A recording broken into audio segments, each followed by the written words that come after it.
December the 8th, 2016. May I have a second? Second. Thank you. It's been properly moved by Member Freeman, properly second by Member Mitchell. Any questions or comments? Hearing none, Dr. Rock, would you please call the roll? Ms. Mitchell, Yes. Mrs. Moomin, Yes. Mrs. Elba, Yes. Mr. Freeman, Yes. Mrs. Gator. Yes, motion passed 5-0. Item 1.5 is the approval of the minutes. At this time, I'm asking for an approval of the minutes from October 27th, November 21st, and November 27th. May I please have a motion? Madam Chair, I move that this board approve 1.5 on the agenda, approval of minutes. Approval of minutes from regular meeting October 27th, 2016, special meeting November 10th, 2016, and regular meeting November 21st, 2016. May I have a second? Second. Thank you. It's been properly moved and second. Any questions or comments? Hearing none, Dr. Rock, please call the roll.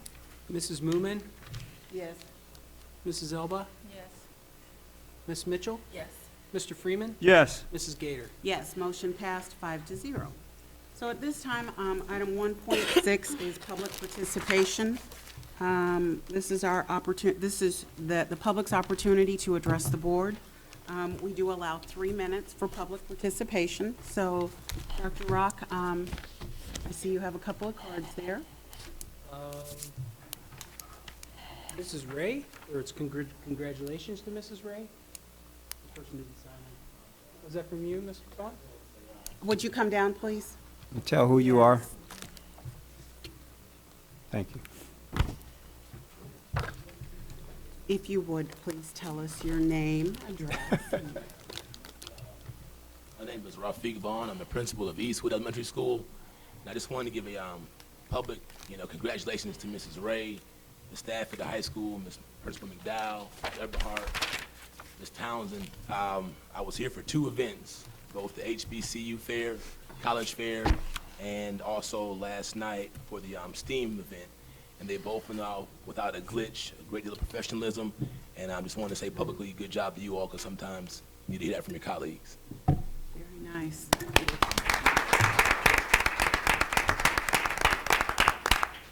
Thank you, Principal Vaughn. For those of you that don't know, Mr. Vaughn is the principal at Eastwood, and he's absolutely correct. Both of those events were outstanding. The HBCU fair, we had over, what, over 3,000 people to attend, students from all over Ohio. I think we even had some come from out of state, too. And the STEAM festival last night was just outstanding. The students were so excited about dancing and showing all of the hard work that they put in. So I concur, and thank you for coming forward. Go ahead with the next card. Mrs. Womack, Mrs. Womack, come on down. Good evening. Please state your name and address, please. Lisa Womack, 13112 Berry Boulevard, Warrensville Heights, Ohio.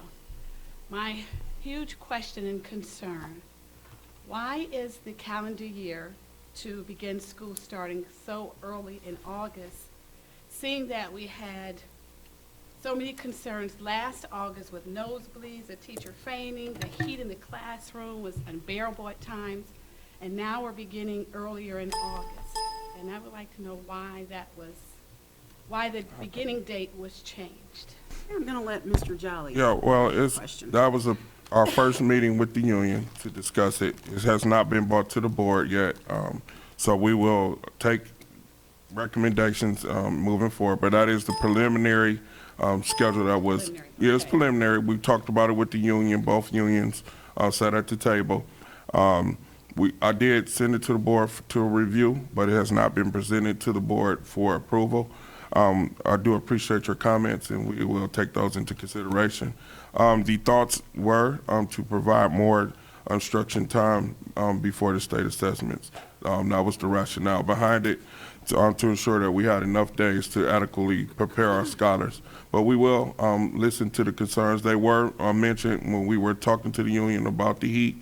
The heat is in June too, so we making the decision on exactly what's the best time to start. So It has not been presented to the board. That is the preliminary schedule that we did all agreed to, but we will take your thoughts and considerations before we formally present it. I understand what you're saying about production, but if you're in unbearable conditions that aren't conducive to learning, then it's kind of, doesn't, I wouldn't say make sense, but it just, I don't know what kind of type of results you would get. Understood. But I understand it's preliminary, so thank you. I have a question. Go right ahead. I know that was a comment that came up before, and I asked if we could get some type of quote proposal or an RFP on the portable air conditioners, and we never heard anything else about that. We did, but I don't think that a resolution has been made yet. I think they're still looking into it. They did give Yeah, us- we do have a quote for the portable. We haven't presented it to the board yet, but the quote, we do have quotes for portable air conditioners. We have them for ones for windows that go into the windows, and then we also have them for the ones that you just plug up. So we do have quotes for those. We haven't officially brought them to the board at this time yet. So it is something that we're looking into, looking at all our options so that we can be a much cooler climate whenever school starts. So thank you for bringing your concerns forward, Mrs. Womack. Okay, go ahead, Dr. Rock. The next card is for Paige Elba. Okay, come on down. I'm sorry. And if you would, please state your name, your address, and we'd like to hear what you have to say. Okay. My name is Paige Elba. My address is 23615 Filch, Warrensville Heights, Ohio. My concern is I'm taking an honors pre-calc class here, and I feel like my teacher has not physically got on the board to actually teach our class since September, and I feel like she's trying to put us in groups to teach each other some work that we've never done before, and I feel like it's not helping because how we gonna teach each other something if nobody's done it before? And then when it's a problem and we want to ask, she's like, okay, ask your peers. And I just need I refuse to do something do work and then give it to her and I know it's wrong. I'd rather do it and know how to do it before I give it to her. And myself and a couple other students have also went to the administrators in our school, and they've told us to just at least put something on paper and just turn it in and get a grade. And I don't want to do that because if I'm doing some work, I need to understand what I'm doing and what I'm doing it for and how I'm supposed to be doing it instead of just doing it just to do it just to get a grade. So I need something to do about that because I'm not about to continue to be doing work that I don't know how to do if the teacher's not willing to teach it. Okay. All right, Ms. McDowell is not, Ms. Everhart, can you please find out who the teacher is? And we will be here tomorrow to have a conversation about this situation. All students should know the content and be taught the content, so we'll discuss it tomorrow morning. Thank you for informing us about the situation, and we'll address it tomorrow morning. And then if you could please follow up with the Board. parent to make sure that she knows. Follow up with all the parents, not just me. Okay. I'm not the only parent with the concern. And I truly appreciate you bringing that to our attention. I was not aware of what you were going through, so I appreciate you bringing it to us. Thank you very much. Okay, the next card, please. Felicia Ridgway.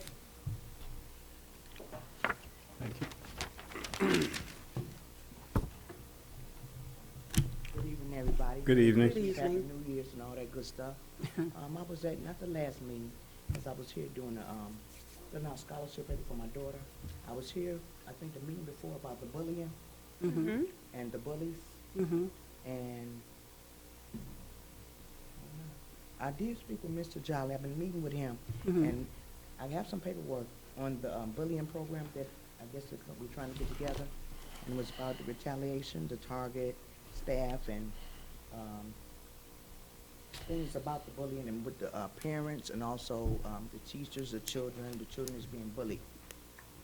I did go over to Mr. Jolly. I think it's great. Mm-hmm. Then Ms. Page here, now my daughter's on a 504 plan, and I understand what she was saying. A lot of the teachers, they don't know how to work with the programs, or I don't know if I'm saying it right. My daughter's on a 504 plan. She don't get the extra time she's supposed to get. Some of the teachers don't even know she's on the 504 plan. And so that means 504 plan means she needs extra help, extra time, time to take a break. She's having trouble focusing because of the bullying. I don't know what to say.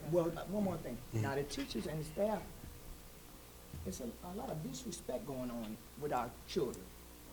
I don't know what's going on at the home, it's not my business, but when they come here, they cuss the teachers out, the principal, the vice principal, the cooks, just the staff, period.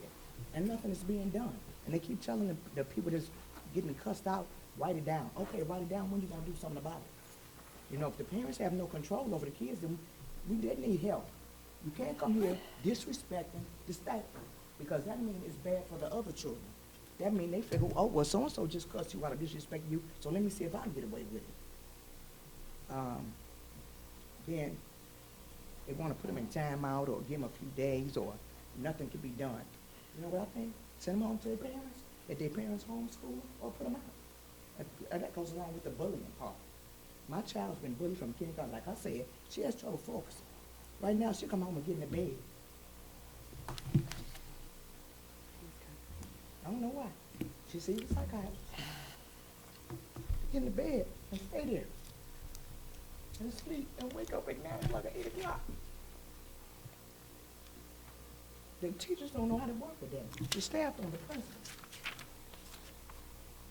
I don't know what to say, I'm tired. I guess evidently the parents need help too, controlling their children. Ms. And Ridgway, a lot of them don't know that the children are bullied. And the bullies are the children that's bullied, but they're scared to tell. My child never told. She never told me, or the principal, or nobody. I found out from another student. Ms. Ridgway, I know we met, I'll let you look at what we're planning to do coming up.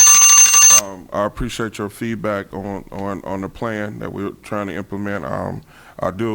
Our principals, I know they're doing their best to try to make sure that there's order continuously. They're encouraged to maintain order.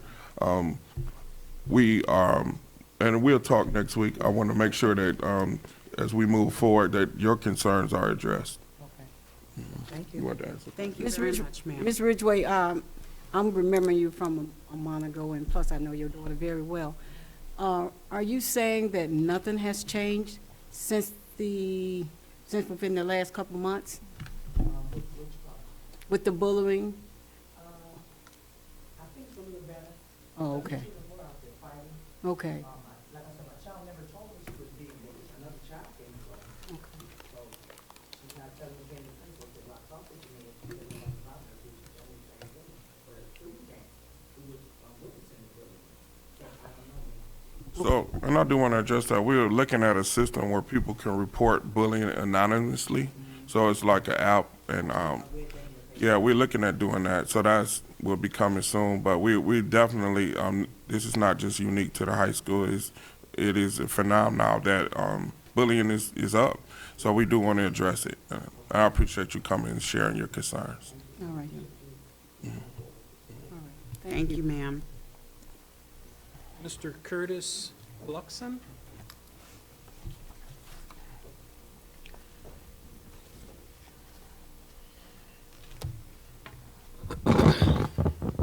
Excuse me. Good evening, everybody. Good evening. My name is Please- Curtis. Yeah, thank you. Go ahead. Sorry. My name is Curtis F. Bloxon. I reside at 1212 Hallway, Warrensville Heights, Ohio. I'm here to gain everybody's support on helping our kids in this Warrensville Heights basketball traveling league that we have, that we started it over 3-4 years ago. We deal with 4th, 5th, and 6th grade. I don't know if any of you have been at any of the games or seen any of the kids participate. The kids right now, I feel right now that we are helping our kids develop, not just in basketball, we do everything for them. I do eligibility cards at the 4th and 5th grade level. They have discipline problems, we take care of that too. My thing is, I started out with Coach Swift as one of my players, Coach Mann as one of my players, and Coach Ray as one of my players. I've been in the district for over 40-something years. I've taught, I've subbed, I've worked security. Right now, what I'm asking the district and everybody in this room is to help our kids. These kids need support. Right now, what I have right here is a schedule of our games. We play on Sundays. We play on Sundays. I know everybody go to church, but we have games from 10 o'clock to 2, 3 o'clock. Okay? Kids pay a little amount of money, they pay $100. The other leagues, some of the other leagues they play in, they pay $400 or $500.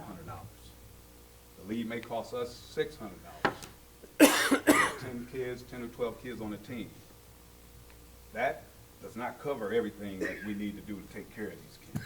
We as coaches, we take the kids home, we take the kids right, we take them, we feed them. We're like parents to them. It happened to me the same way. And it happened to me the same way by my coach. Either I know you, I know your parents, or I know your grandparents. A lot of people in this room I know. So my thing is, I'm asking Warrensville to help support this traveling team. These kids need us right now. Over at Eastwood, I deal with them every day right now. I deal with the kids over there. I'm waiting to get hold of the John Dewey kids, because they're looking forward to it. You see the little kid come out, want to play, yeah. But they got to have expectations. You got to put something forward to make them know that, hey, you're going to get something out of this. But you got to be good. You got to get some good grades. You got to do this. And right now, we have seen an improvement. If you look at the 7th and 8th grade team right now, all of them kids started with us in our little traveling league. It started with me, Coach Swift, and Coach Mann in the traveling league. Go over one day and check out that game over there. Them kids are playing, keeping their grades together. They're staying out of trouble. They got something to strive for right now, and we're trying to keep it going. We may have 1 or 2 kids that's not in the district. I got one of my kids right now where they took him, one of the coaches from another school took him, and I asked him, well, why are you playing with them? Because he wanted me to play with them. And I said, you know what? You live in Warrensville. You should be with Warrensville. That's, I'm trying to keep it here. I'm a Tiger for life. I don't know what everybody else is, but I know me. Thank you. Can we get one of your schedules? That's what I brought it in. Thank you. I have a question. Yes. What days are you practicing on, or We practice on like a Monday and Wednesday for about 2 hours where do you practice at? at the middle school. And where's your games at? Games are at East Lake. I'm sorry? East Lake Sportsplex, Force, and the other ones are at Garfield High School. PNBA. Okay, now I have another question, because we just had somebody else here a couple months ago with something similar. Have you guys ever thought about collabing together? Because it seems like you guys are all pulling the same group of kids here. Well, I'm trying to, now, when you say group of kids, what kids are you talking about? From different schools or from Warrensville schools? Well, they were from, 'Cause I'm working in Warrensville kids. Okay, Our but- kids that go to the other schools have been pulled out of our district to play. Coach Black, I think she's talking about Coach Gray's program. Yes, I know nothing about Coach Gray, nothing about his program.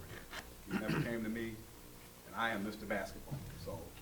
And if I may, from what I understand, Coach Gray's program is not TNBA, which is an AAU program. Is Right, that that's an correct? AAU. So this is AAU. This is Right now, it's Travel League, and then in the spring, it turned into AAU. AAU in the spring. So right now, it's a Travel League. Right. And on top, and I just want to share that Coach Gray's league would be starting, his program would be starting relatively soon, 3 nights a week.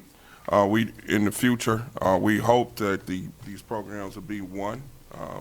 That is our goal. We did discuss it earlier this year, but it did not come into fruition. But we hope that in the future, that we only have one program in Warrensville that's one basketball program under the umbrella of our basketball, Warrensville basketball. This year, we did have a contract with Coach Gray, and we fulfilling the contract with him. But in terms of what you're asking, I'll come to some of these games. I would love to see what they're doing. My son's grown up now, so I have no more basketball to watch, so let me find Come someone watch me, I else. play in. There you, yeah. I play in the Travel League too. But no, thank you very much for bringing this to our attention. Thank you. All right, thank you. Do you have any other cards? Yes, Andrea Mitchell.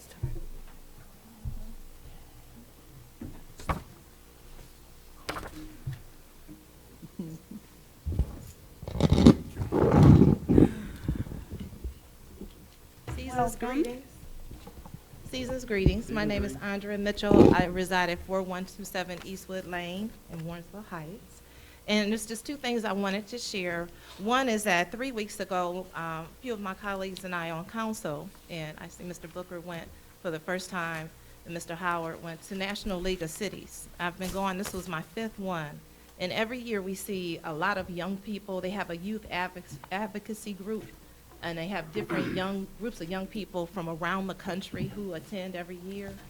And now what the Warrensville Heights Council did is, now we have a committee that looks at youth activities. And it is my hope and Mr. Howard's hope and a few of the other council members' hope that maybe next year in Charlotte or in Los Angeles in the year after that, that we'll have a Warrensville group that could go, because they have the full week of activities just like we do. They have different things that they address, how to speak up, how to get involved in their community and things of that nature. So I just wanted to say that I know that we have the promise, we have the talent, and we have the young people who would shine in such an environment. And the second thing that I want to say is, again, happy holidays and season's greetings. It is not easy to be a parent, and I see it's even more difficult to have someone else's child that you're responsible for. And I want to applaud all of our educators, all of our administrators. This is that time of year that sometimes it goes thankless with the hard work that you do. I see what you do, Mr. Vaughn. I see what you do in the high school. This is not easy to have children, and as Ms. Ridgway said, that sometimes the children will cuss out a teacher. They'll get an attitude. They'll act like they shouldn't act. They'll drink, they'll smoke, and then they'll look at the teacher and challenge the teacher to do something that the parent may not be doing. And I applaud you for standing up. Our security, I applaud you, because it's not easy. I'm a parent. It's not easy every day. I look in the mirror and say, dang, I got a child. I'm responsible for another person. So for you in your profession to say that this is what you want to do, I know it's one part social work. It's one part business. How do I work this model and make it work with these employees that don't want to be here? But it's a 100% love, and I really appreciate the time that you spend and the effort that you put in to help raise our children. Thank you. Thank you.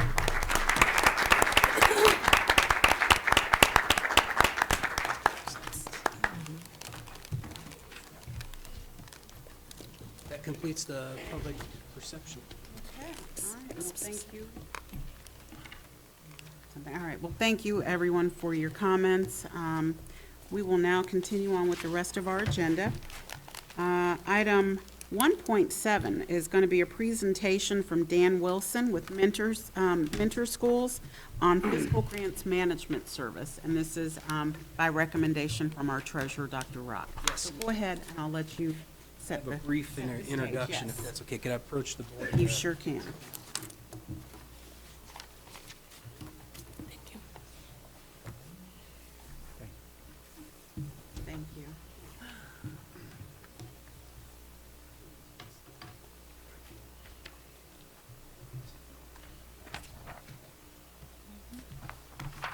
This is our CCIP grants management. And what I wanted to do is just lay some groundwork on what it is, where we're at, what we've done, and some of my experience.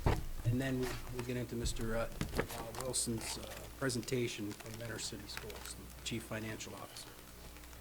The CCIP it stands for Comprehensive Continuous Improvement Plan, okay?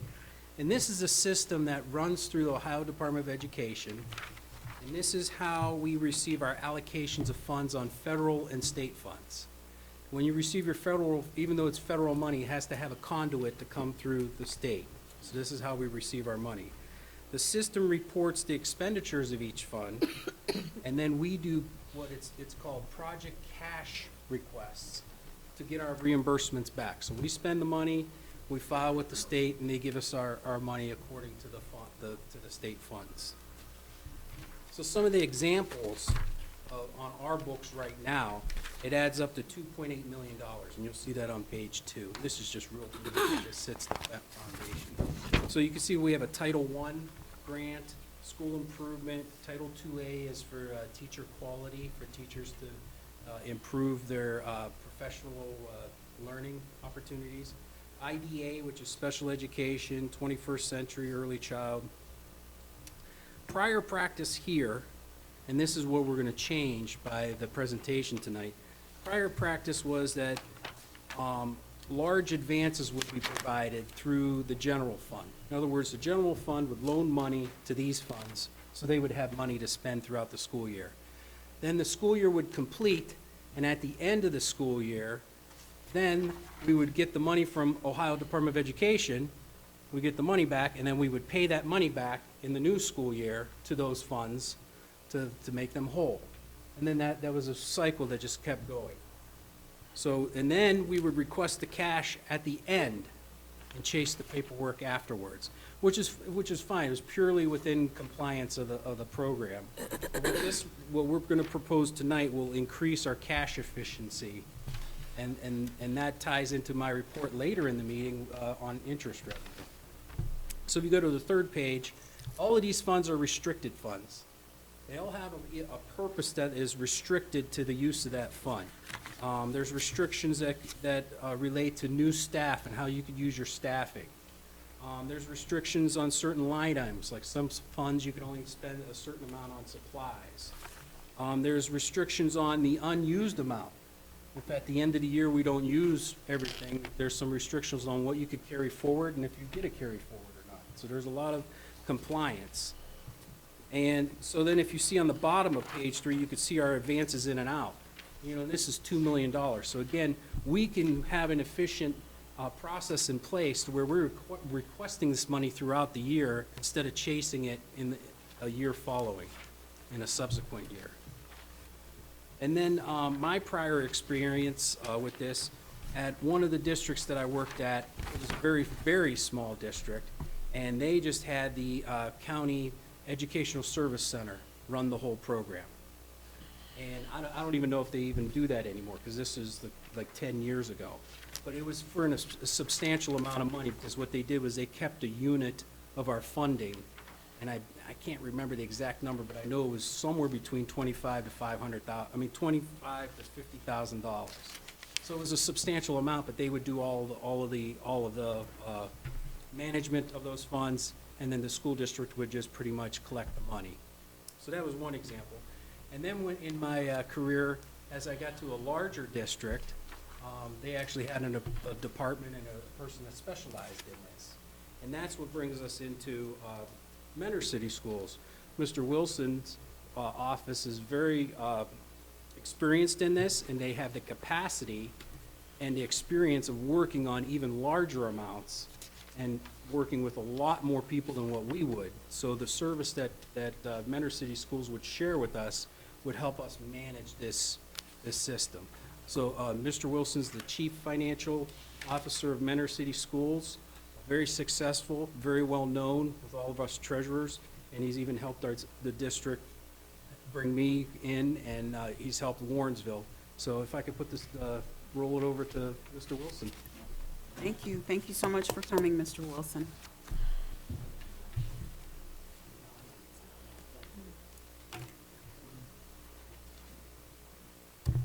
Thank you for the opportunity to be here this evening and talk about this. Our goals in both serving our own district and the 6 districts that we've helped to date is to first and foremost ensure that the students that are the recipients of the individual funds, whether it's Title I or IDEA or some of the competitive grants, that they receive the maximum benefit as soon as possible from that funding. And unfortunately, we see too many instances where the funds are not used as the academic year is progressing, and then there's a hurry-up mode at the end of the year, and in our opinion, a lost opportunity for the students that should be benefiting from the funds. The second goal we have is to manage cash flow. As Dr. Rock indicated, over the last few years, the federal government and the Ohio Department of Education representing the federal government in the administration of these grants has changed from advanced funding of grants to retroactive funding of the grants. And we have to do cash requests and document the current need, and it's a very short window of not more than a month at a time. So we want to minimize the need for the district to advance fund waiting for reimbursements from the federal government through the Ohio Department of Education. The next thing, and it goes with our first goal, is we always want to avoid having unused dollars, that the dollars are provided to the district. Part of the audit regulations by both the federal government and ODE is that if funds are not used for the intended purpose outside the period of availability, and that's the grant period, they must be returned to the state or federal government. There are some opportunities for carryover funds for a limited time period, but there's the clock's ticking and there are set deadlines, so we never want to see a situation where we have to return funds. As with all dollars that flow through the school district's books, these dollars are audited by the auditor estate's office or by delegation from a certified public accounting firm. And because of the unique nature of federal grants, there are often additional audit issues over and above those of the general operating fund or the permanent improvement fund that you have. And we'd like to think that we can help navigate through all the regulatory challenges and minimize any audit issues. In fact, in our school district for the last 6 years, we've received perfect audits across the board, including our fiscal grants management. And of those 6 districts we've assisted, none have had an audit issue in the federal grants administration. And finally, to one of the items you'll be hearing later tonight, as Dr. Rock says, cash flow has another important dimension, and that is available funds can be invested and generate non-tax dollars to benefit the school district and the students. There are federal regulations that say if you're advance funding and transferring monies into a grant fund and those dollars are invested, the interest income has to go into that grant fund, which has a very narrow spending purpose, rather than if you don't advance dollars, if we're managing cash flow effectively, those dollars remain in the general operating fund and are invested and are available for the Board of Education to administer for the entire student body and for the entire school district needs. So again, by managing cash flow complements Dr. Rott's efforts to maximize interest income by allowing that to go into the operating fund for distribution as determined by the Board of Education. So we believe we can add value. Our role is the fiscal grants administration, and that's very different from the program administration. We are advisors to the Treasurer's Office and the people that Mr. Jolly designates to assist in implementing the programs, whether it's Title I, IDEA, or the other programs, or Title II or 2A. We are a resource to them to ensure that they're aware of the regulatory restrictions, the opportunities. We try to be very pleasant, but we do plod and cajole that, hey, the clock's ticking, we're monitoring cash flow, we're now into December and you haven't spent any funds yet. You know, is there something we can do to help encourage you to look at the intended purpose? So in addition to managing cash flow, just dollars and cents, we want to be a resource to that program advisor, or oftentimes a program advisor will come to us saying, I'd like to do this, I'm not sure if it's allowable in the grant. We're a resource to help determine is that an eligible type of activity and expenditure for the grant. We do the regulatory work for Dr. Rock as far as the cash flow request, the final expenditure report, are the lead resource at audit time if there are questions about the grants management, and think that we add value in a very specialized, narrow part of the overall fiscal management of the district. We'd very much like to have an opportunity to serve your school district and your students, and be happy to answer any questions. All right. Thank you. I'm gonna see if anyone has any questions. Member Mitchell? I actually do. Thank you so much, Mr. Nixon. So I have a couple of questions. So previously, we basically cashed out from general fund, cashed into Title I, got the cash advance at the year, end of the year, and then we made the general fund whole again? I can't hear you. Yes. I'm sorry. And we made the general fund whole again? Yes. So that's one question. So what your program will do will literally allow us to cash right into the Title I It'll fund? minimize, hopefully eliminate, but certainly minimize the need for the general fund to advance fund Title I in your example. One of the important considerations is federal funds are administered on the federal fiscal year, which is October 1st through September 30th. The school district's fiscal year is July 1st to June 30th. So to the extent that we are advance funding to a grant and do not get that money until the last quarter of the federal fiscal year, then that affects your cash balance at year end and has all kinds of other implications to the fiscal management. So yes, our program will minimize as much as we can within the regulatory constraints the need to advance fund.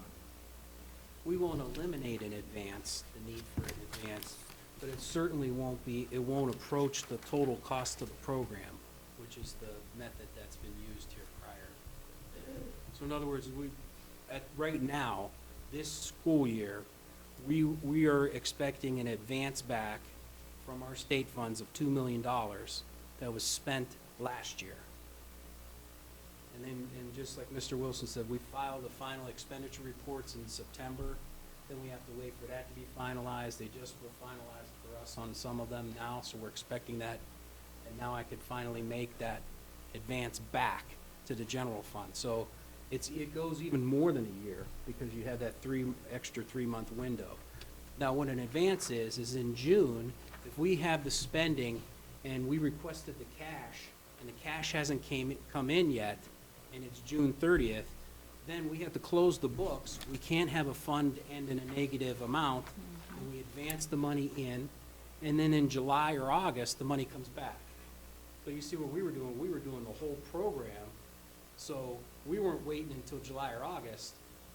Historically, we were waiting until September, which was the filing, and then the finalization is always another month, so we're waiting until November 1st, early November, or we're at the mercy of the state, and that was our money anyways. So that's how to explain. So it's not going to eliminate the advance, but it's going to lower the amount of the advance. And that lets us utilize that money and invest it and report the investments in the general fund. So, Hold on 1 minute, please. I kind of want to do this in order. So, did you have more questions? So my second question was,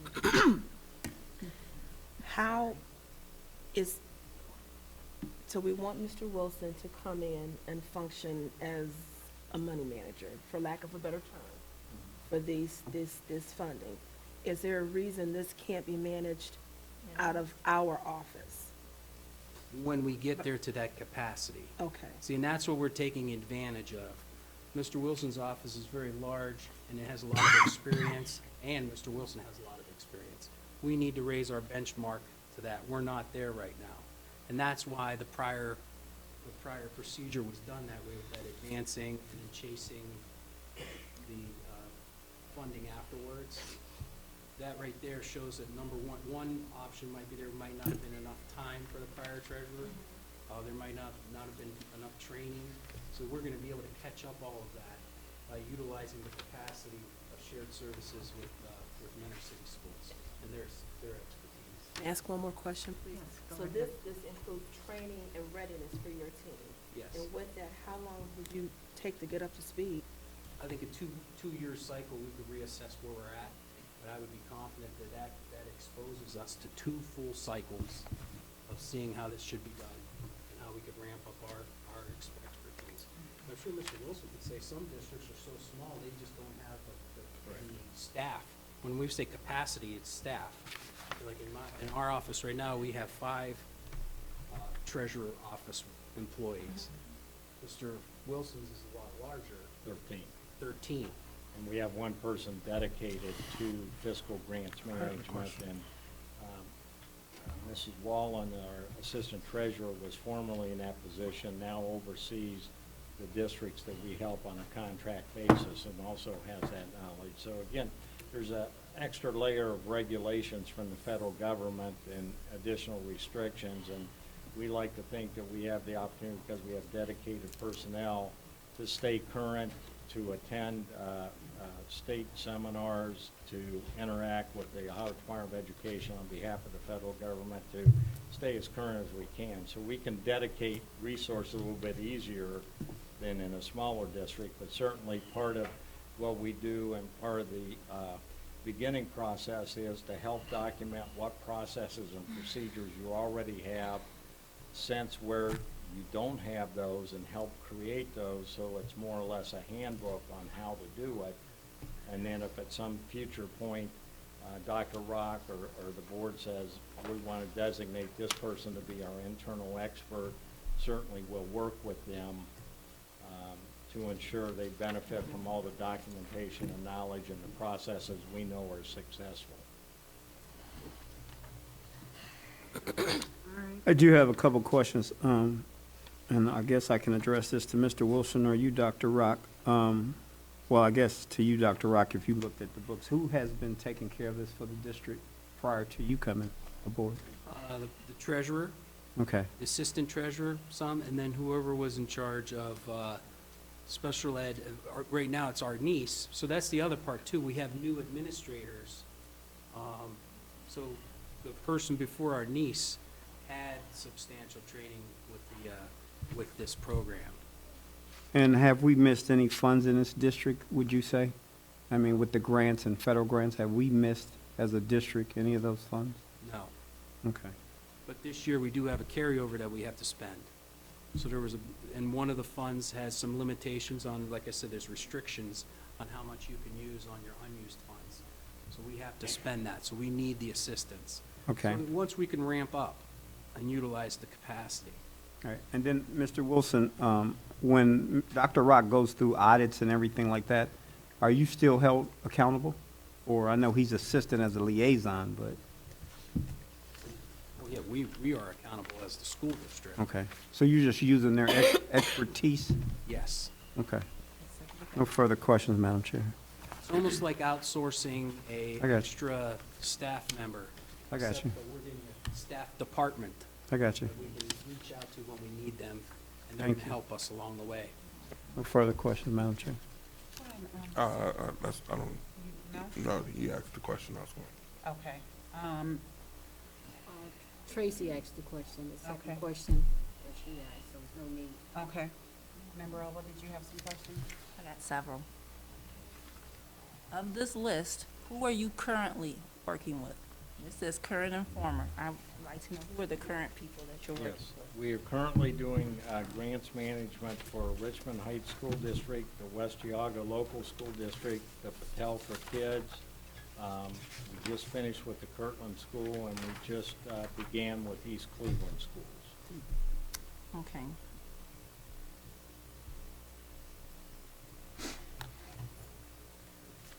What's the percentage of advance that you said that you can pretty much guarantee that that there's a savings? I'm having a difficulty paying Mentor Public Schools $7,500 for 3 years to manage our money when we've been doing it all along. I get what you're saying about the cash advances. I'm very well aware of all of that. But to pay somebody $7,500 that they're going to oversee everything, they'll take some input from you. I'm struggling with the finance piece, and how are you learning if they're way in Mentor and we're in Warrensville? How are you going to do that? Is that directed to me? Well, it's directed towards him, but then the second part is for you, because I'm curious to know, how is your staff going to work with Mentor? You're here and you're there and still maintain your day-to-day job.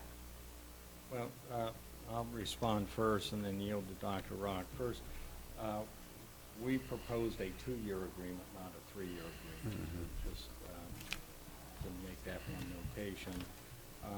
We cannot guarantee anything beyond we will be actively engaged. And as I said before, our primary focus is to ensure the funds are used throughout the grant year to benefit the students as quickly as possible so that you can achieve the grant goals and the program goals, and to avoid the need for cash advances. I can't guarantee we can eliminate them. There's three parties involved in managing cash. The first is the federal government that has to give money to the Ohio Department of Education, and next is the Ohio Department of Education that has to give money to local districts receiving the grant. We have, in my career experiences, times where the Ohio Department of Education says, we're waiting for the federal government to flow the money to us so we can flow it to you. We've also had times in my career where the Ohio Department of Education, either because of the changing staffing at their level or systems and technology challenges they have delayed the flow of money to school districts. So again, to the extent that we ensure we're doing everything we need to do to receive the funding as quickly as possible, that we can guarantee. As far as putting a specific dollar value on it, I'm not able to do that. In the other districts we work with, we are available to be on site as much as needed. And in the beginning times, we're on site quite a bit. We'd like to have an opportunity to meet with the program managers one-on-one, get comfortable with them, and then rely on Dr. Rock or the program manager to request that we have an on-site presence. We find that a great deal of what we do on a day-to-day basis can be managed either through telephone calls or emails to flow the original source information and the needs that we have. But we do travel and come to the district as often as needed. Okay. Second question is that this contract says July the 1st of 2016. When the contract was first provided, it was last spring. The dates obviously will be adjusted to whether it would start in July of 17 or sometime sooner or sometime later. We are proposing a 2-year agreement to begin at whatever point we're engaged by the board.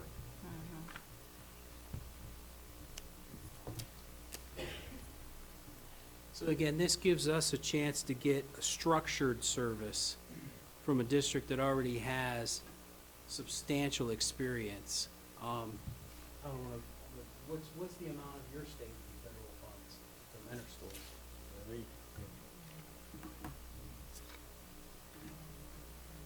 It's not $2 Excluding million. the state- Well, the state aid grant was 15 million. I think it's somewhere in the range of 15 to 18 million dollars a year.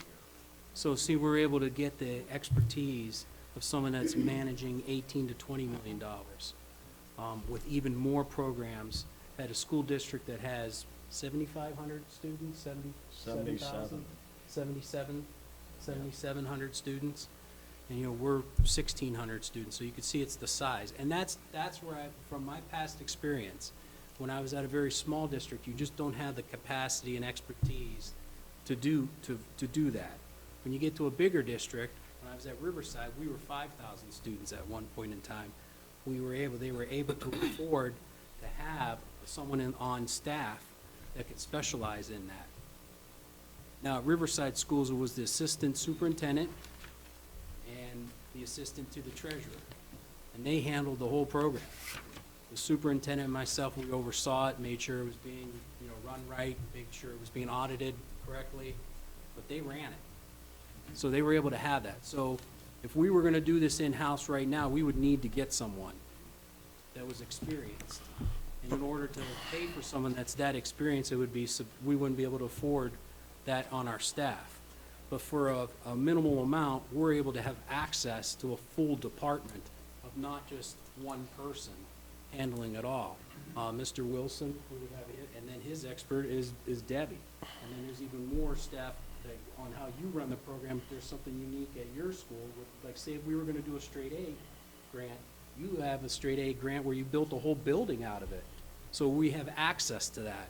And then also what it does too is later on when this is completed 2 years down the road, and if we do part ways with the agreement, and we're up to the benchmark, and I'm sure Mr. Wilson would tell us, look, you really don't need this, we'd still have the relationships that are developed along the way. We could reach out, make a phone call, and we have the relationships, which is also an intangible to the district, very valuable. Okay. Well, just one final thing. I hear what you both are saying. I still have more questions, and as a board, I would like to further discuss this under employment and executive session. When are you looking to have a decision on this? Well, we had it on the agenda for tonight. Oh, okay, well, I think that I can speak for me as a board, since I only have one vote. I would need to discuss this some more, to do a further more research before I just say yes to something that I'm kind of still have some questions about. No problem. That's me. We have 5 people working in the Treasury Department, is that correct? How many people in the Treasury Department? 5? 5. So are you telling me that out of those 5, you got the responsibility for mentor, repairing cash requests? You're saying we don't have people in the Treasury Department that can do that? Or monitor purchase order? We need an outside agency, an outside school system to do that for us? It's not that. The state funds are very unique in their requirements and restrictions. For instance, for Title I, it has to be, you have to know who your staff are with Title I. And we can get there. We can definitely get there. We're just not there yet. We've been doing this for years, especially for Title I. I'm gonna agree with Michelle. We need to discuss this a little further. Okay. I have a lot of questions Well, that's ringing in my I mind. wanted to reveal it as a finding, though. This Oh, is a okay. concern for me, Okay. that the Well, okay. treasurer, the prior departments would advance out $2 million in mid-year, just so those funds would have money, and then 18 months later, request that $2 million back from the state. I think it's inefficient cash flow, and that's what my findings were, and that's why I reached out. Now, yeah, we did have, this was presented to us as a service. It was presented to all of the treasurers in the whole state of Ohio. It was when everything went out, so that's why we had that early. But as I started digging in when I got here, that's one of my concerns. And you notice on the 5-year forecast, I stopped that forecasting because I want us to eliminate that big transfer in advance. So that's part of my vision and plan for that. Okay, we'll take it. Does anyone else have any questions? I'm not going to ask a lot of questions because I think everybody has brought up some good points here. Dan, I want to thank you for your presentation. I don't have any questions for you. What I'm hearing overall and by the head nods and stuff is that you guys want to discuss this a little bit more and get some more information before we make a decision. So I'm thinking that what we should probably do is, because there's no rush for us to make a decision at this time. Nope. If the contract is not scheduled to start until July. So are you able to handle whatever fund transfers need to be done between now and, say, February or March, whenever the board Yes, decides yes. to revisit this? Yes. Okay, so I think that what we'll want to do is just kind of table this for now, and revisit it. And Dan, if any of us have questions, are you open to a phone call? Okay, all right. Okay, thank you. I got your number. Yep. I do, and thank you again. Thank you. So just one last concern, and I just realized it now too, that when we are ramping up and learning more, we're gonna have to go to training, and the training will probably cost more than the $7,500, because it's not just gonna be it's gonna be multiple people in my staff, other departments. I mean, we have to get there some way. Okay. And All right. this is one option that may be more realistic or more frugal for us to follow that, you know, and I'm sure we could try to, Mr. Jolly and I could sit down and see and try to envision how many people would go. But there's conferences and training for this, because that's what Debbie goes to. There's at least, there's at least one big conference a year where you build up this conference, where you build up your expertise. Okay, and I think that's part of what I'm hearing is that, you know, we're wondering, How will our staff get trained? Who's gonna be that point person to do it? So and long and short of it is I still think that the board has a lot more questions to ask about this. I think that in the scheme of things, $7,500 is not a lot of money, but then again, it is a lot of money with everything that we've got going on. So we do appreciate, that, you taking the time to bring it to us. So we will take another look at it. Okay? Thank you. Thank you, Dan. Thank you, Debbie. All right, we're gonna move right along. Item 2.1 is the treasurer's report. Superintendent update. Superintendent. Did I? 1.8. You know what? I'm looking at the old one. Okay, go right ahead. Thank you. Yeah, I'm gonna be, good evening. Good evening. Good evening. I will be real brief. Just want to go over a few highlights and update the community on a few items. First, I would like to update the community on what my goals are.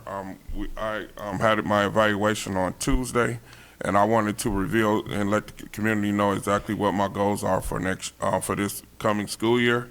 The first goal is to design a facilities master plan and prepare district for a ballot initiative.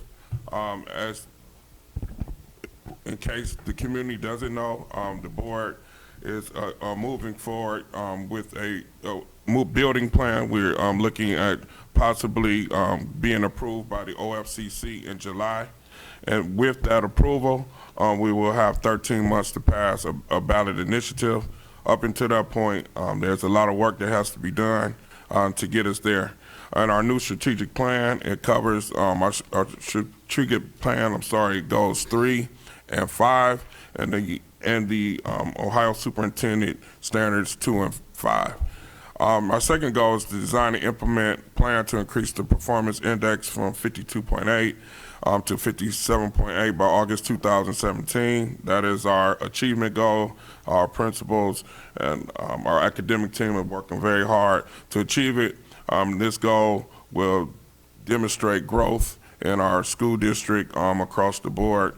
And our third goal is around bullying, which is a concern of all 4 schools, to develop and implement a district bully policy to ensure all scholars are safe and in secure environments.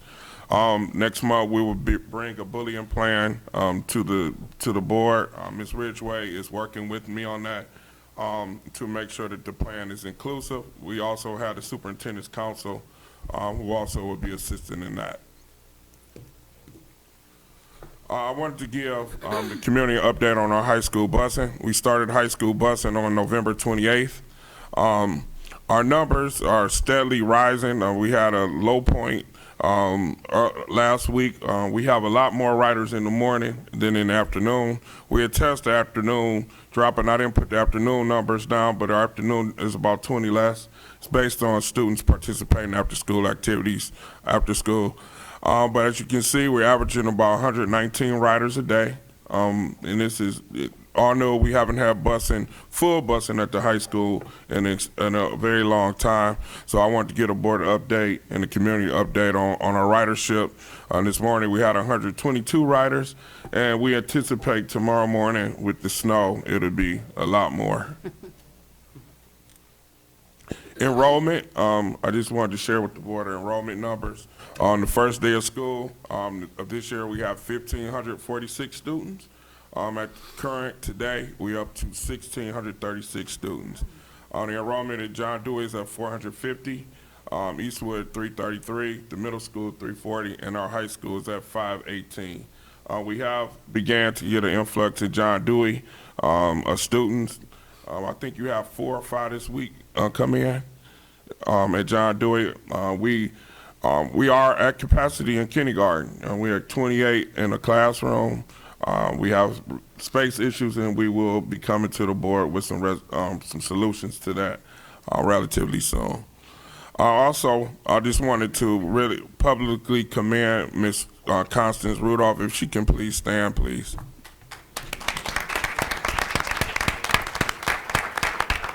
And Ms. Rudolph and her team, as I've shared with the community and board, that one of the major issues in our district has been students who live in Warrensville but go to charter schools. And for a long time, we didn't reconcile their addresses. So a student would have lived in Warrensville, went to a charter school, and then moved out of Warrensville, but Warrensville was continuing to be charged for that student. That number was up over $4 million that was leaving our district based on charter and scholarship students. And I was very sure coming in that all those students didn't live in Warrensville. So Ms. Rudolph and her team have been very active in following students and getting addresses and doing the process to the tune. And since we hired a new truancy officer, Mr. Henry Alexander, in over 2 months, they've tracked down 104 students to the excess of $624,000 that will be returning to the district. So I just want to commend her and her hard work. Also, I'd just like to give an update on our health academy at the high school. It's not on the slide, but our health academy has 20 students, our first year of the health academy. They're taking their finals next week, but during the midterm, all 20 were passing their classes, which is a test, and they take 2 classes. And I just wanted to give an update to the community about the great work that they're doing in that healthcare academy. Also, I'd like to, Mr. Vaughn already gave kudos to Ms. Ray, but I'd also like to give Ms. Ray outstanding kudos for the work yesterday at the STEAM fair. It was a lot of people who live in the community that came. Was 2 councilmen from Highland who came, and they'd never been in our planetarium. And they had an opportunity to go in the planetarium. They got an opportunity to see ballet. They got an opportunity to see our dancing classrooms, artwork, our firefighters. It was a great display of the work that we're doing here in Warrensville. So I wanted to just commend you on that work. Everyone got a pass and they got it checked off when they came in, so that it was really organized and very good. So congratulations on the great work, Ms. Ray. Also, I'd like to thank the Warrensville Heights City government who donated $12,500 to the Ohio University program. If you two can stand up, please. Wow.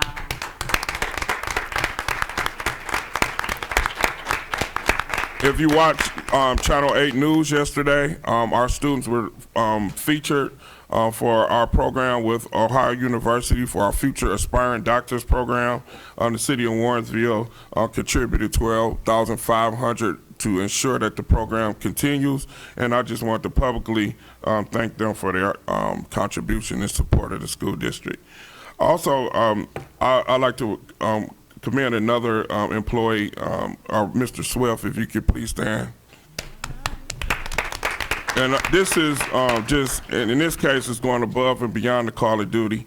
Our basketball team, many of our players couldn't buy shoes this school year, for the team. Mr. Swift, with his own personal money, paid $3,500 to purchase tennis shoes for the basketball team.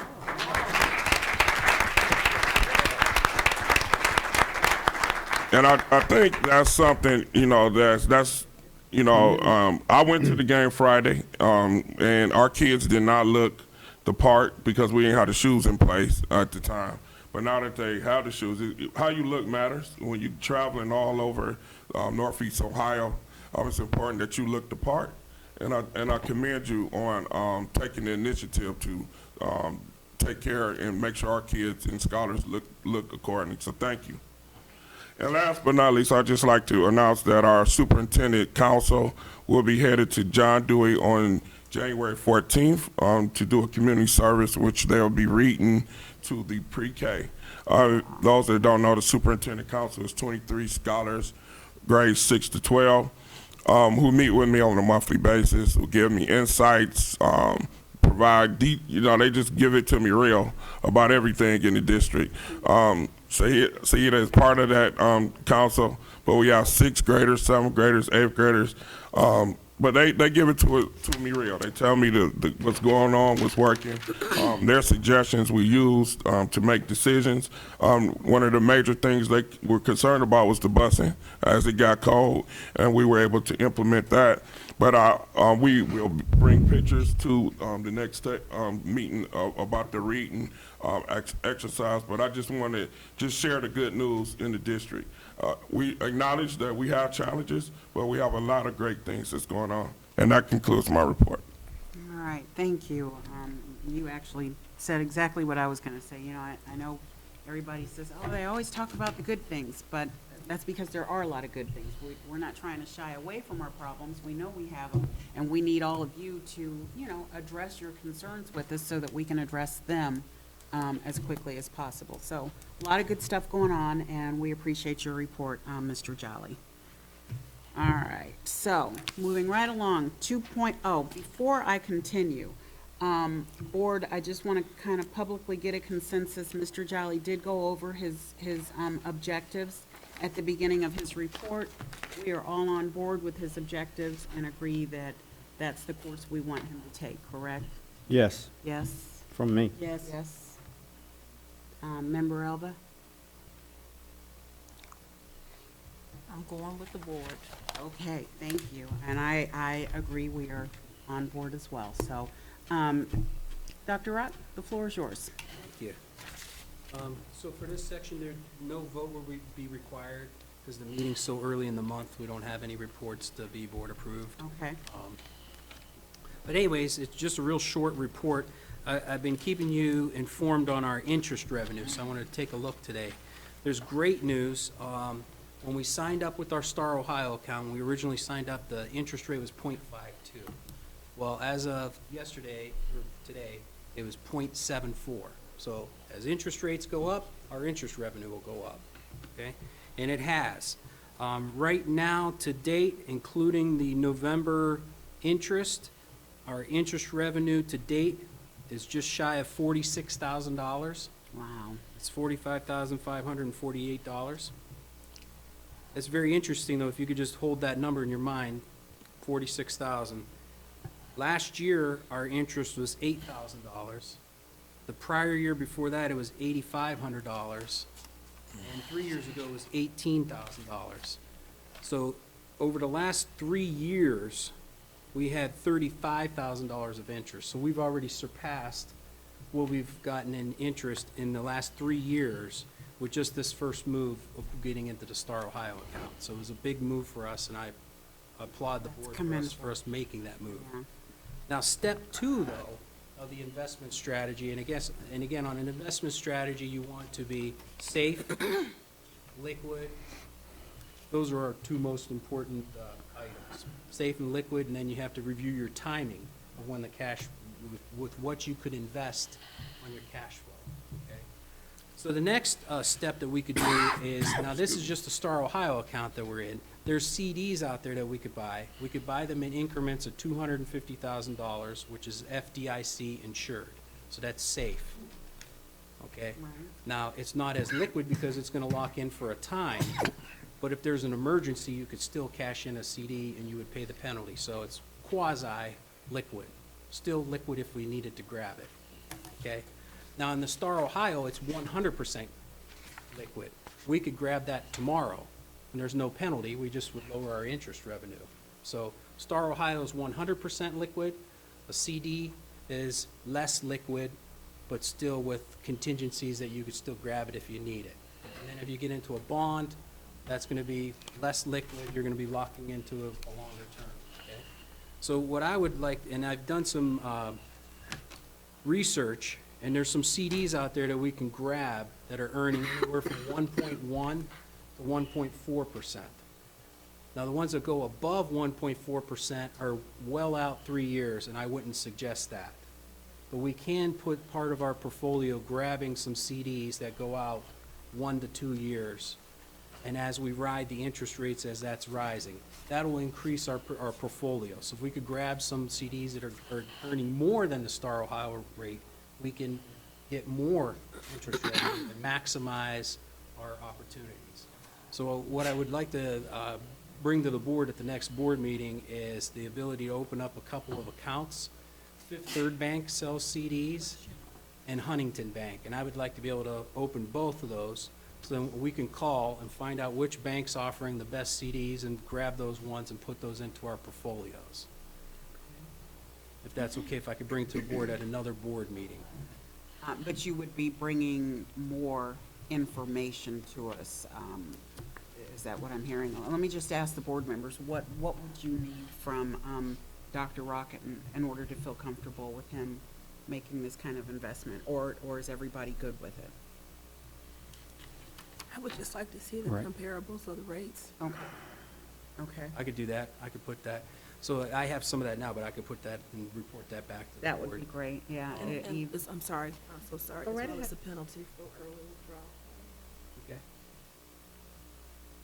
So if you guys can think of any other questions or concerns, please reach out to them. So these CDs are brokered, so what's available today may not be available tomorrow. There's Understood. no rush though, because we're in a great, everything's rising. So we may wait longer. In January, we may look. We have new president. You know, there's a lot of different things in the economy. There may be ones even higher. But the main thing is that we have a bucket right now that's fully liquid. It's in Star. We've earned more interest in these past 3 months Got than we it. have done in 3 years. Got So it. we already made that fix. That was a big leap fix for us. But now is to get into the next section. Okay, so let me just say, on behalf of the board, we want to thank you for making that recommendation to move, to start that account, because as we can all see, that's proved to be to our benefit. So we look forward to the additional information that you'll bring to us and see if we can improve our investments. And that completes my section. Okay. I have one quick question. Sure. Have we ever purchased CDs in the past? It goes pretty far back because even I went back to see if we had a Star Ohio account. I found a file that we had one like 6 or 8 years ago. And because I wanted to try to see if we can just reopen it to make it easier for us. I'd have to check when we used to buy them, but I mean, you should be investing your money. The Star Ohio account is available to all governments, and then all governments can what's that, I Mrs. don't Moore? have a problem with the Star Ohio account, because you said we get 100% Liquid, liquid back. yes, With the CD account, we're not, right? exactly, but that's where I was going with that. You have Star Ohio, and then there's banks out there that are public finance banks. There's limited ones. It's not like you can go to the bank at the corner of the street. They have to be within public funds. They have to be able to do business with governments. And if I can clarify, the monies in a CD are liquid. I mean, you do get 100% plus whatever the interest rate. The only time they're not Payment. liquid is if you have to do the early withdrawal, and then you pay understand that. a penalty. And it's probable that we didn't go into CDs in the past because the rates were awful. Well, we have time. Yeah. So we're going to allow him to get some more information together for us and revisit this. Thank you again. We're going to move right along. If the other board members don't have a problem with that, I'd like to move the agenda along. Item 3, I am asking for a consent agenda on superintendent's recommendations and presentations for board action certified staff. Looking at items 3.1 through 3.4. May I please have a motion? Madam Chair, I move that this board approve on the agenda, number 3, consent agenda, superintendent's recommendation and presentation for board action certified staff, 3.1, resignation, 3.2, employment, 3.3, employment, and 3.4, employment. Second. It's been properly moved by Member Freeman, second by Member Moomin. Any questions or comments about any of the items that we're voting on? Yes, ma'am. All right, Mr. Jolly. There's 1, 2, 3 of the people on your supplementals that are already doing 2 things. Some of them are already doing some from before that we voted on, so they've got 3 or 4 going on. My concern is how effective can you be doing 3 and 4 on top of your day job? Something's going to lag. I guess my question is, No one has applied, because a lot of these supplementals, I go into schools, I don't see them posted.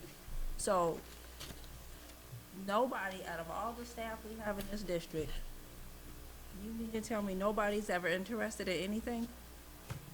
I mean, because I see that you do have people from the outside that are on this agenda as well. How is anybody determining what's gonna be posted on the outside, what's gonna stay on the inside, or do the people automatically assume because we did it last year, we're gonna do it again this year, and I can just keep 3 and 4 supplementals going on? So the supplementals, my understanding is that they're posted inside the high school. Is that correct, Ms. Everhart and Ms. Townsend? We do have we've turned over the high school staff. I think it's, how many new teachers we have here? Yeah, in the last 2 years, it's like 15 last year. Yeah, so they were posted. These are the people who applied. I don't see any outside people on here on the differentials. These are all internal people. We'll continue to ask more people to participate and take differentials. So that's my answer. That's about as best as I can say. They were posted. These are the people who applied, and they were put. Thank you. My other question is, are the evaluations on these supplementals still being done on the staff? The high school. Well, not just the high school, I'm just talking, I mean, because you got high school, John Dewey, Eastwood, middle school on here. Are evaluations still being done at the end of the supplemental contract to ensure that the job is being done before they come back again next year? I cannot say they were done on the non-sports last year. I cannot say they were done on non-sports. I know sports, they were completed in sports, but I cannot say they were done for the non-sports activities. Okay, thank you. Any other questions? Okay, at this time, I'd like to ask, Dr. Rock, would you please call the roll? Mrs. Elba?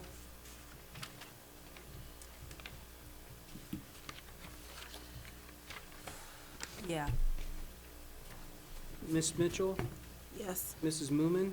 Yes. Mr. Freeman? Yes. Mrs. Gator? Yes, motion passed 5-0. Item number 4, I'm asking for a consent agenda on superintendent's recommendations and presentations for board action classified staff. May I please have a motion for items 4.1 through 4.5? Madam Chair, I move that this board approve on the agenda, item number 4, consent agenda, superintendent's recommendation and presentation for board action classified staff, 4.1, 4.2, 4.3, 4.4, and lastly, 4.5. It's been properly moved by Member Freeman, second by Member Mitchell. Any questions or comments about any of these items? I got one. Right ahead. Are you aware that there's a person on here twice for 2 different positions, or are you okay with that? Yeah, we are aware of that. That person has multiple talent, who's able to do both positions. It's a sub pool, so we did have them listed twice. Any other questions? Okay, Dr. Rock, would you please call Oh, the roll? sorry. Dr. Rock, question for you. Oh, for me? Okay. Is all of this stuff certifiable? I mean, because I'm asking because at the last meeting, you said we were gonna be at a deficit, and I'm looking now, and this is $312,600 just on this agenda. So, just wanted to make sure. Did you say we were going to be at a deficit? No, you said at the end of the year. That's yes, next year. Next year? Okay, but, so you can certify this 312 just on this agenda? Yes, and that Okay. deficit is on our 5-year forecast, and it's just within current revenue and current expenditures. Mhm. Okay. All right, any other questions? None. Dr. Rock, would you please call the roll? Ms. Mitchell? Yes. Mrs. Moomin? Yes. Mrs. Elba? Yes. Mr. Freeman? Yes. Mrs. Gator? Yes, motion passed 5-0. Item 5 we're moving right along to item number 5, consent agenda, superintendent's recommendations and presentations for personnel and programs. Items 5.1 through 5.10, and before you make a motion, let me just remind the members that if there's something that you do not want to include in the consent agenda, you can ask to have that item moved out for separate discussion. So at this time, I'm asking for a motion for items 5.1 through 5.10. Oh, wait a minute, because we already said that we were holding off on 5.7. Yes. Thank you. So we said we were gonna table that one. And Postpone it. Go right 5.9, ahead. and so it was the board strategic plan. Remember Cheryl and Terry said that that's a board plan, and the superintendent and his team will be the action. So that shouldn't fall under his recommendation because he's not recommending that we do our own strategic plan. It's the board strategic plan that they will do the action committee on. Well, I don't, you know, I mean, however the agenda is laid out, we can make the motion however we want to. So, I don't see where that is that big of a deal. It is. It is. Is it a big deal? It is. Okay, so board, I will ask you, would you like to have that moved? It's fine with me if you want to move it under item number 7 for new business. We can change it to 7.4. Is everybody in agreement with that? No. It should have been caught at the beginning of the meeting, but we can change it. We can move it. Okay. Yeah, Madam Chair, we will have to vote on it, so we have to move it. We can't prolong our strategic plan. We have to get it out to the community That's fine. and I'm let our just- I'm just stakeholders know, asking at so. this time if we Yeah, want to move it. we can move it if that's going to satisfy everybody here. That's fine. We're gonna, okay, so we're gonna make that 7.4 strategic plan.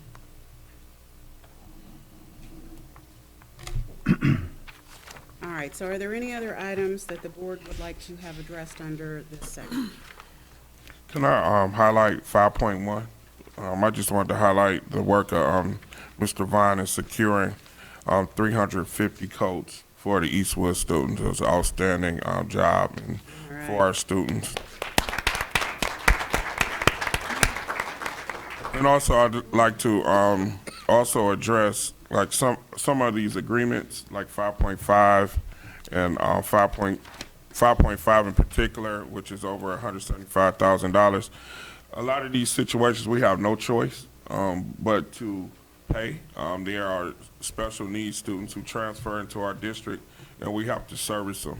So 5.5 is an example of that. We had 2 deaf students move into the district, and they're serviced by Beechwood. So a lot of times, these high costs that you see are related to our special needs students and services that we can't provide internally at the time.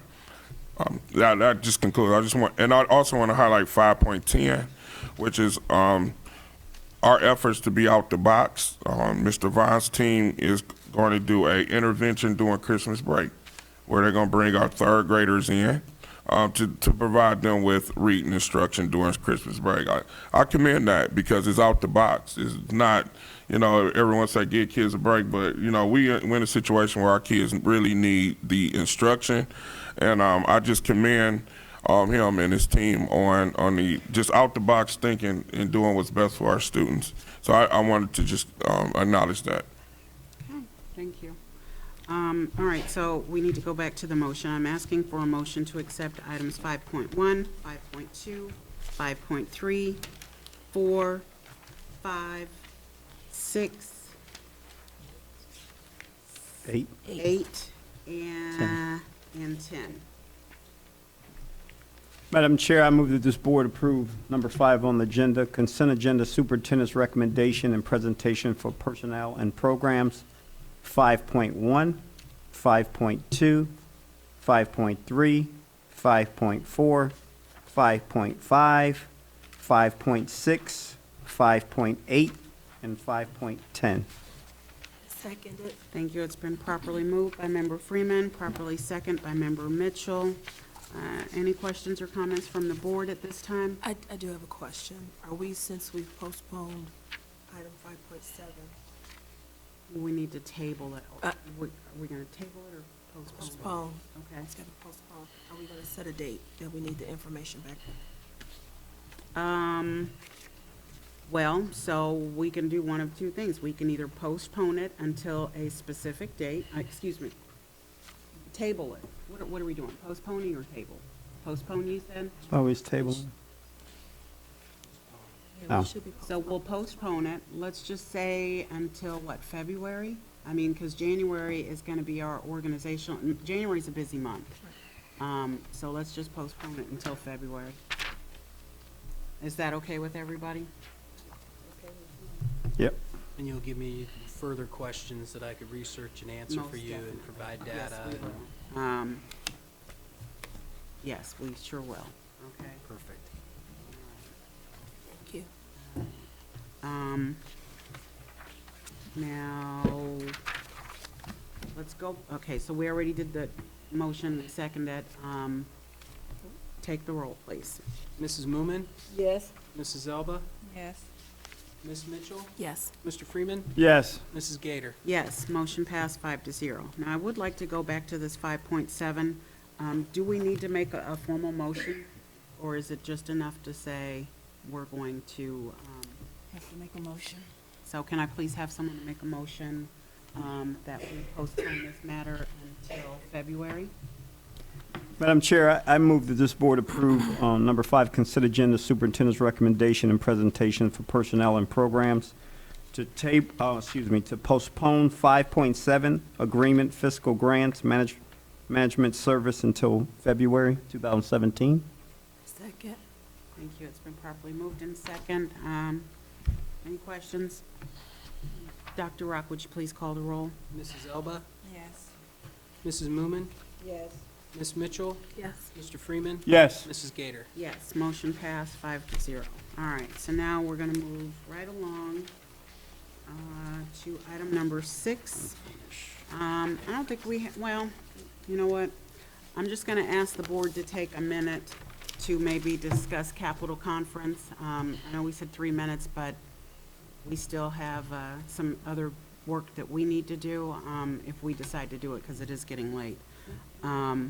So, Member Mitchell, would you like to start and just maybe tell the community a little bit about Capitol Conference and your experience? Thank you, Madam Chair. Capitol Conference for me this year was a much more robust program. Out of the sessions that I attended, there were 2 that stood out. There was a marketing and PR opportunity that the 2 of us participated in that will give us as a district an opportunity to partner as a consortium with other districts and make sure that we're visible in a much larger way, both in broadcast television and online. The second course that I participated in was EMIS. I know we talk about EMIS a lot, but the district, I think it was Bay Village, that presented the information. This is a major, major program that if it's not managed correctly, we stand to lose quite a bit of money. So I do commend you, Mr. Jolly, for the work that you've been doing to bring EMIS up to par where it needs to be, but based on what we learned and things that you've shared, we've got a long way to go. Thank you. Thank you. Member Freeman, can you briefly?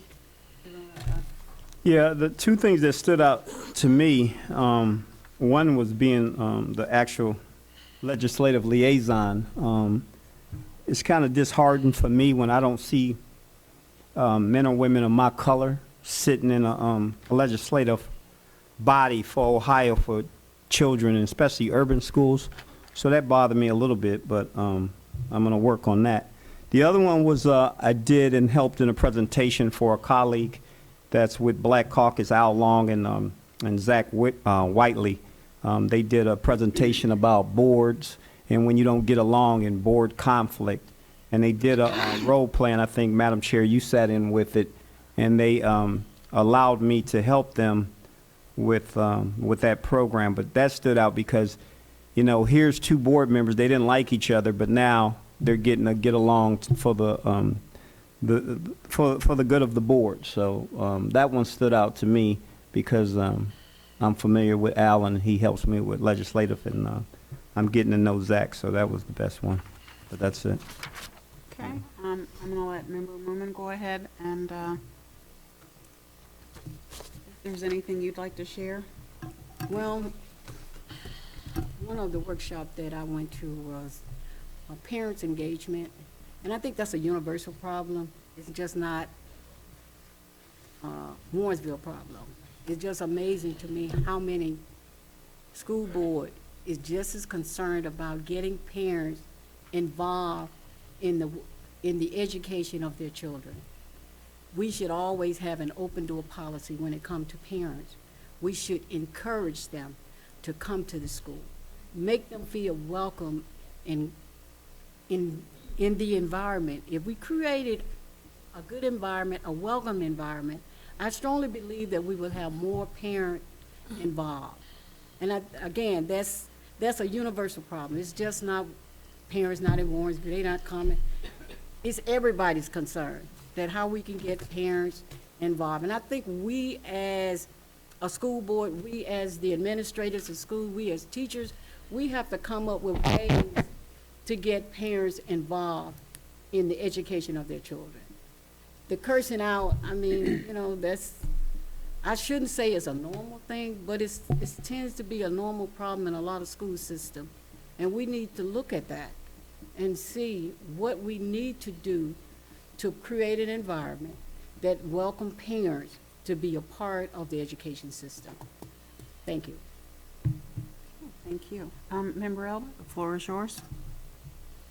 Well, I guess one of the things that I want to talk about, I know Mr. Vaughn has a program. I did personally like the Dream Builders. I don't know if anybody sat in on that with Lamarque. I heard about it. I did It not. was really good. Okay.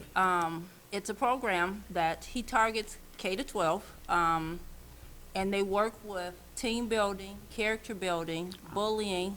They do it with the staff as well as with the students. He works with a lot of urban schools, but he also works with a lot of suburban schools. If you do your research on him, every school that he has done has been extremely successful, and they renew him every year. I think that that's a program that we as a district should look into, because we hear constantly at board meetings outside of the schools of the low character building, the bullying that we are always hearing about that nothing is getting done on. We just need it as a whole, as a general. We do need that. I also had the opportunity to sit with the parent engagement and the different things that they talked about, and I did share with some of the liaisons that I was going to provide that information on to them. I think that was they had several workshops on that, which would have been something that our liaisons or whomever could have benefited from. But it talked about the different styles and different techniques of how you reach out. And this doesn't take a lot of money. It doesn't take a lot, but just about being creative. We talk about that we want parent engagement, but then when we get it, we don't use them appropriately. And then you find parents and you find students just sitting around idle. And when you sit idle, you get bored and then you never return.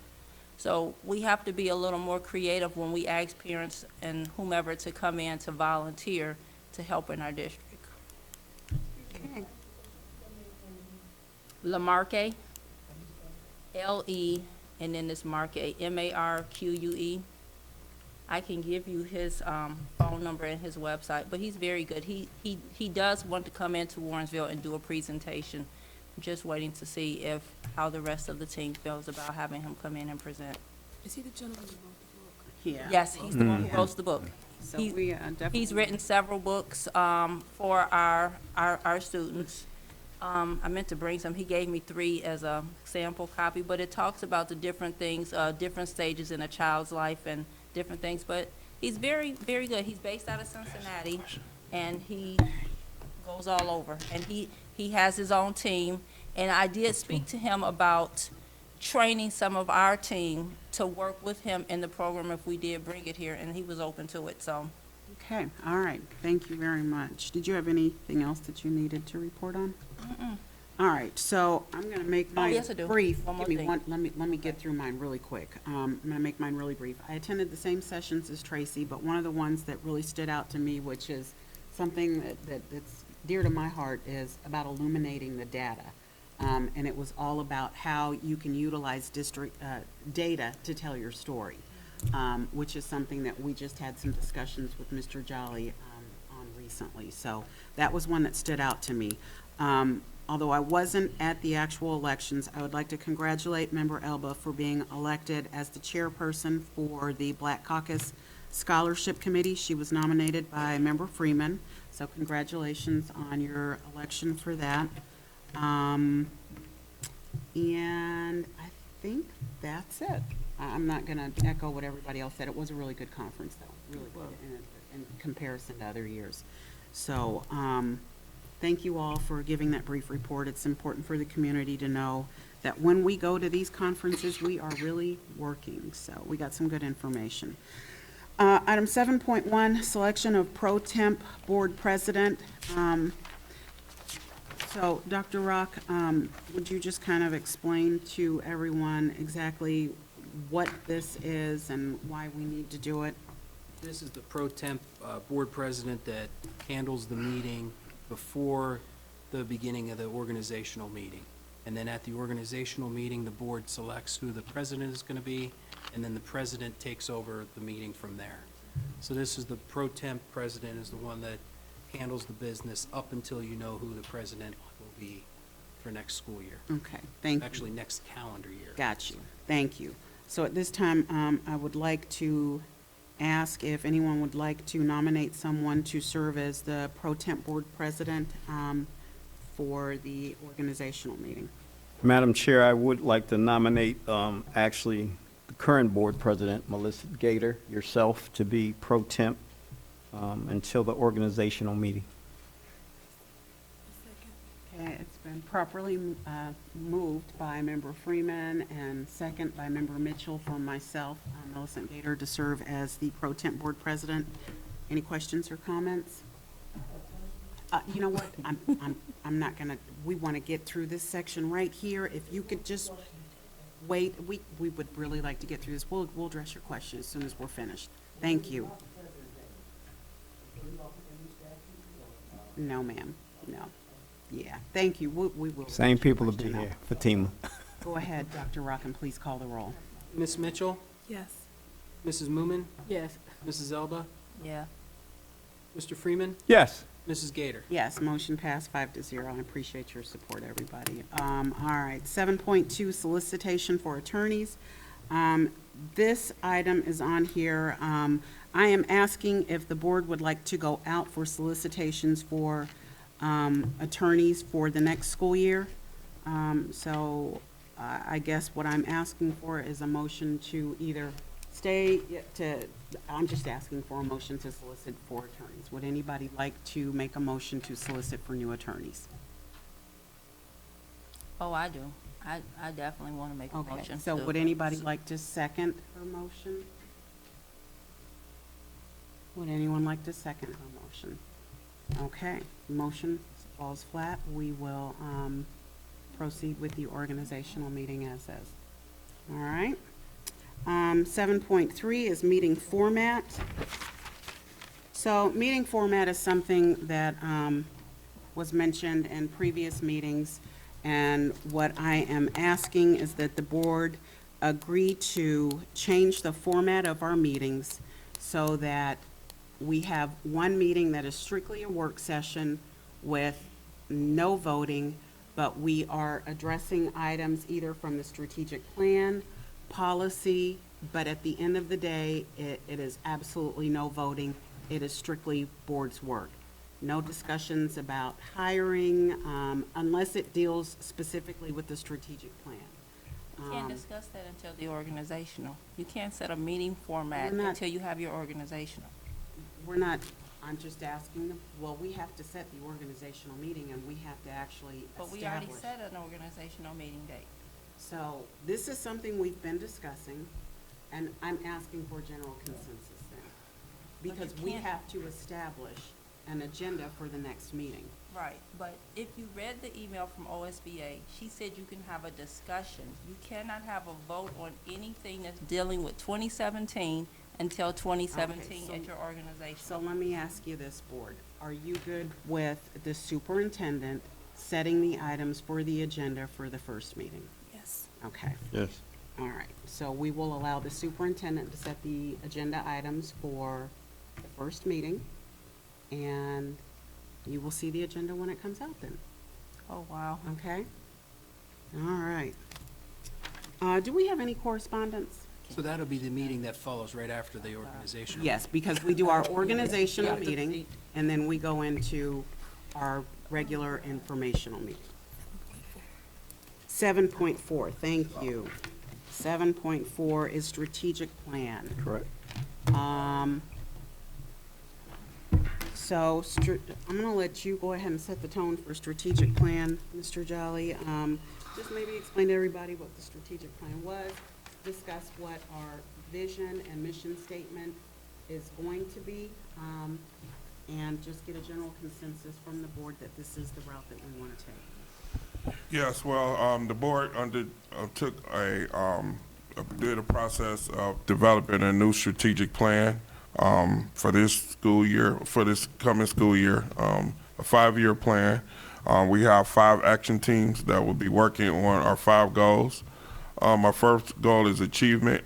Our second goal is talent management. Our third goal is facilities. Our fourth goal is culture. And our fifth goal is communications. We have people that's in our organization that will be leading the action teams who will be reporting back to the Board of Education. Our new vision statement is instilling confidence. I'm sorry, I didn't say it correctly. Inspiring confidence. That's it. We have it? Yeah, I'm sorry. Feel well. I No. apologize. Cheryl did a rough draft. Yeah. It's inspiring confidence and encouraging success. It's inspiring confidence and encouraging success. That is our new vision statement. So it was an inclusive process. We had community members, parents, and the whole administrators, principals, and teachers on the team. So at this point, we're at the point where we'll start to actually report progress and action on the plan. Exactly. So I guess what I'm asking the board at this time is to adopt the strategic plan that we just reviewed with Mr. Jolly and actually start reviewing those action items. So we are adopting the mission statement as well as the goals that he just discussed. The other piece to that, though, is that we do need to update the board policy because it does state the old one. So we will want to finalize that and get it on one of the agendas in January. Yes. Okay.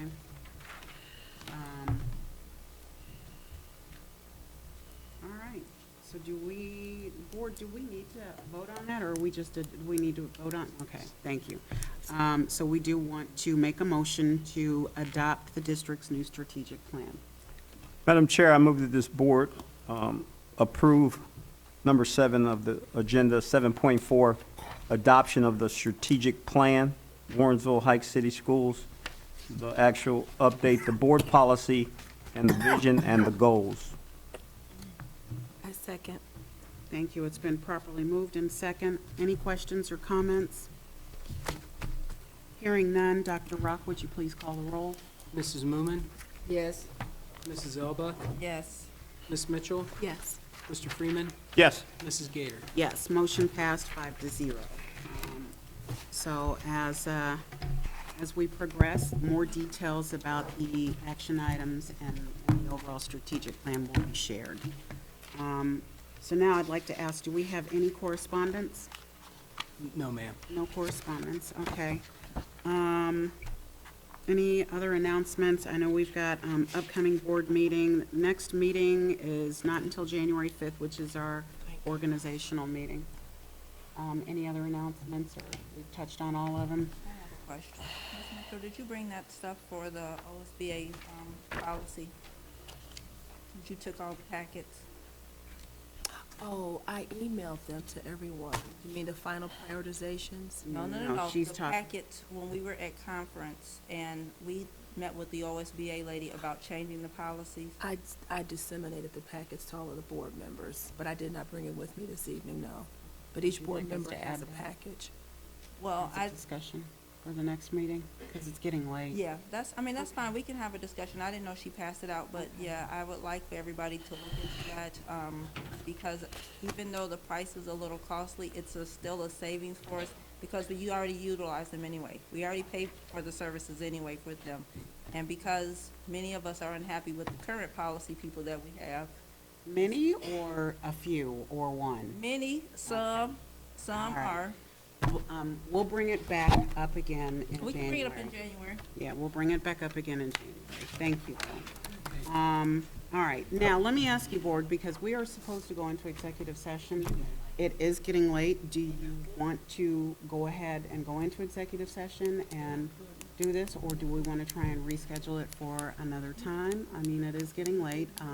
We saw how long it took to do the last evaluation. I will leave it up to you. We're going on 9 o'clock now. Are you guys, did you hear what I asked? I want to do it. I want to do Dr. Rock's evaluation. We said we were going to do it. We set the tone. He's already had his stuff. So for me, yes, I want to do it. Part of our job, sometimes we do have to stay late, so you have to roll with the punches. Okay. Thank you for informing us of our job. Thank you so much. I appreciate it. But I'm going to ask everybody, because you saw how long it took the last one.